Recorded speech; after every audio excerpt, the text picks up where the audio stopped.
and let's talk about how you can solve it. There's one way we can do this. There's many ways, I guess, you were able to do it. So I guess I'm going to show you one of them.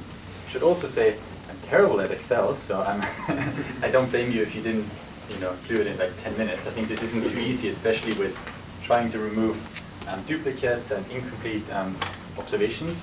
It's all doable, but I think what I'm going to show you now is randomization. And at the end, I'm going to show you my more preferred way, which is Stata.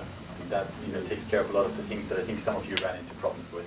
Okay, so what I would recommend is add a new column and call that column, for instance, a random number.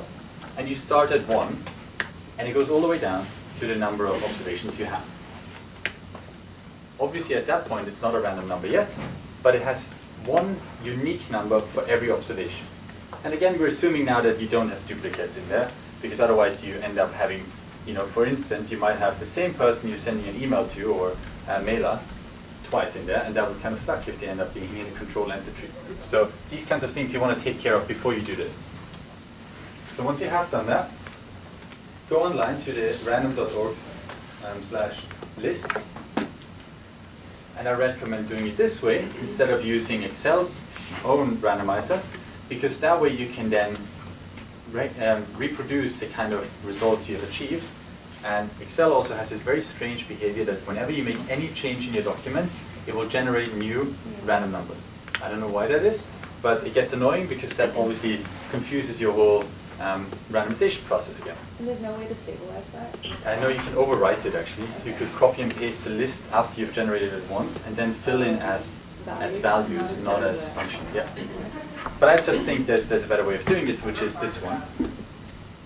So after you've generated, so again, you generate this column, then you go over to the list randomizer online, and you click on randomizing it, right? You copy and paste that list in, you come out with something like this, and then you copy and paste that list back into Excel. And then all you need to do is use the filter method, which is up here. I think most of you have used it before. And then you sort it ascending or descending. And that's basically it. Assuming that the randomizer you use, which is random.org, in this case, if it's really truly random, then you're going to have now a randomized list. Now, turns out random.org is very proud of their randomization algorithms, so I think it's a pretty good bet here. But that's exactly what you want to do. This is something that is truly randomized now. You go back, you sort your number of people by that new random column, and then you just split, in this case, your sample in half. The first half is a control group, the second half is treatment. That's it. So that's the simplest way I can think of using Excel to randomize, but I'm happy afterwards to chat a bit more. If you have any questions now, otherwise I'm going to move on. Sorry, I missed the first point about cleaning the data set in Excel. Sure. How do you do it? So I think it's difficult. I think you would have to, some people will have a good method. I think there are ways to actually find duplicates. A very annoying way that I think I've found to work is you sort them by the observation number and you go through and then look at where they match. I think it's a very manual and so it's the only way. Because in State, I think it's much easier. There is, yeah. There's a function apparently. Okay. There's a dedupe function underneath the data tab. There you go. Oh. And I'll show you now why I don't usually have to worry about this so much, because I use Stata, and that's the code for Stata. It's going to be available afterwards, so you're welcome to use it. It's just a very simple randomizer, and we're going to have some more complicated cases later. But here you can clean the data in about 5 lines. In this case, the way I've handled it is I've dropped observations that missed something or that had some duplicate record, the zip code, the custom ID. In general, it's not easy to decide what protocol you want to use there, because maybe there's something special about the people who are duplicates in your data set. For instance, you might be extremely motivated and be on your mailing list 5 times, and you're kicking them out. So it really depends on your situation what to do with duplicates, but a conservative way of dealing with them is not to include them. But always, very important, always protocoling what you're doing. Like write down why you're removing them or where you've removed them. Just a quick note here. We've used this random generator, which is good. It's also good because now other people can see how you've done it and they can go back and do it as well. These pages you can save, they have a timestamp, so it's good for replication. Another thing is you won't always have data available, right? Think of cases where you don't actually have a whole list of customers available. There are situations like you organize a workshop and people walk into a room and you would like to randomize them, but you don't exactly know how many people are going to come today. So in that case, what you need to do is think of a way to randomize people like you as you come in. And I don't know if you, when you came in, if you've noticed how it worked. What method did I use? So you came in, you were told whether to go left and right. What do you think happened? Is it like quasi-randomized? It wasn't quasi-randomized, no. You were blind to it. I was blind to the moment it was randomized. So I actually did generate the random, well, I'm giving it away basically. I generated a random list. So what I did is basically, before coming in here, I used that list that I just talked about. I just put in half of them zeros, half of, it's right over there. It's half of them are zeros, the other half are ones. Zero meant going left, ones was meant going right. Then I randomized that list, printed it out, brought it in here, gave it to Laura and asked her to do me a favor, which she did. And then as you came in, she read out, is it a zero, then you turn left, and is it a one, you turn right. So this is really important, even though it seems kind of stupid. I could have just done all sorts of other things. Like in my head spontaneously said, oh yeah, the random number is now go left. But the problem is humans are terrible at generating random numbers, and I can tell you why. If you look at my list, that's what it looks like.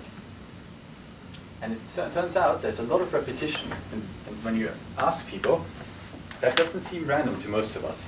But it turns out it is. I clicked the button exactly once. That's what came out, so I printed it, and that's how you get randomized, which is kind of interesting because, if we had fewer people show up today, like say very few people, and only 5 showed up, you will have 4 on one side and 1 on the other.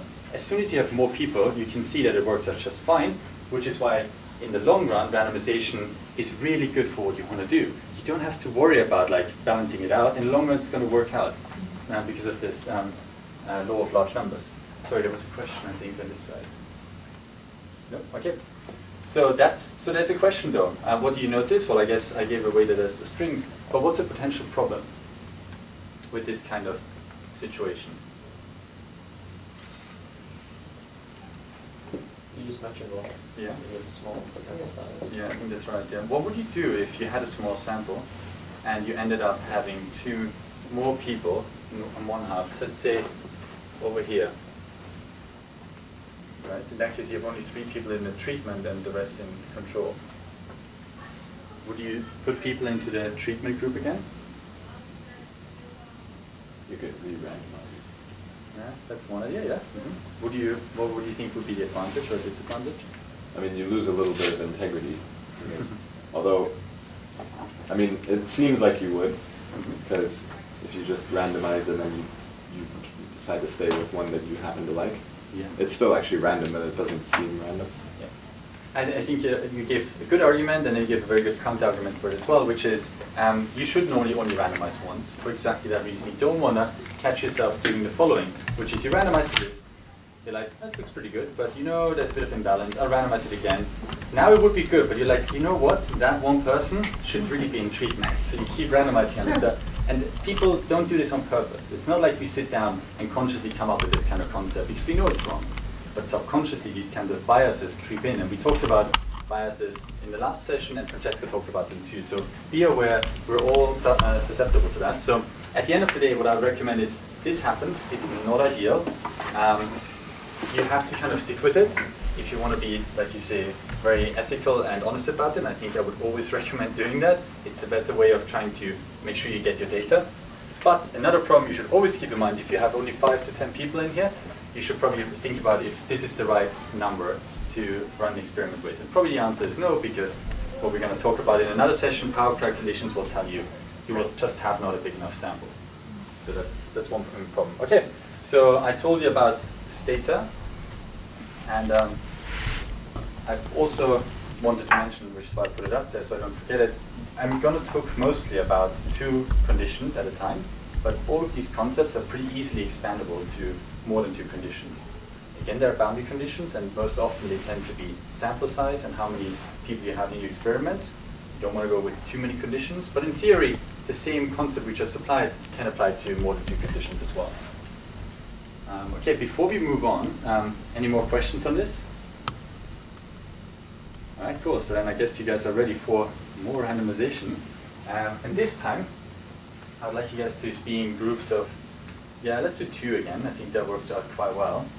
In that case, at this time I want you to think about the following situation. So say you're in a school, actually you're in a school district, and you have this task that it would be important that in most of these schools, 5 in those cases, I guess I chose 5 here, you want to maximize the number of people, and students in that particular case, who get a flu shot in November. So you know it's coming up, you know what it is, it's a flu shot, you know the 5 schools you're going to be working with, and your goal is to maximize increasing flu shots in that school to avoid that, it spreads across the school, so you think there's a public good. All of that settled. We're not even going to talk about exactly the intervention you're going to use. What I would like you to focus on now is how will you randomize into 2 groups, a control and a treatment. The exact detail of what, say for instance, the letter contains isn't as important as the question is, are you going to send a letter? Are you going to hand out an info slip, like a little sheet in the school that has that same information? Or are you going to use a centralized morning announcement in school? So it's not so important what you're going to say at this point. We're going to come to that again in a future session, like how to come up with really good interventions. Now I'd like you guys to think about what's a really good way of randomizing in this situation. Any questions before we go going into the small groups? Why 2 groups if there are 3 options? Okay, yeah, so I should explain that. So 2 groups is what you want to split the population of students at the end of the day, right? You want to have a control group and a treatment group. And I want you to think about what the treatment group looks like. So the control group gets nothing by default. They will not get any information. I would like you to think of one of those 3 being the treatment. Does that make sense? So you're now picking which of those 3 you're choosing to be your treatment. That's one of the groups. The other group is just a control group. Okay, so we are also thinking about which one of the options we are choosing. That's the main task, yes. Okay. That's right. But I don't want you to focus on, like, are you going to say dear parent or dear Johnny and Susan? That's not so important right now. So it's not the content, the behavioral insight we're thinking about now. We're now talking about which of those 3 channels you want to use to randomize.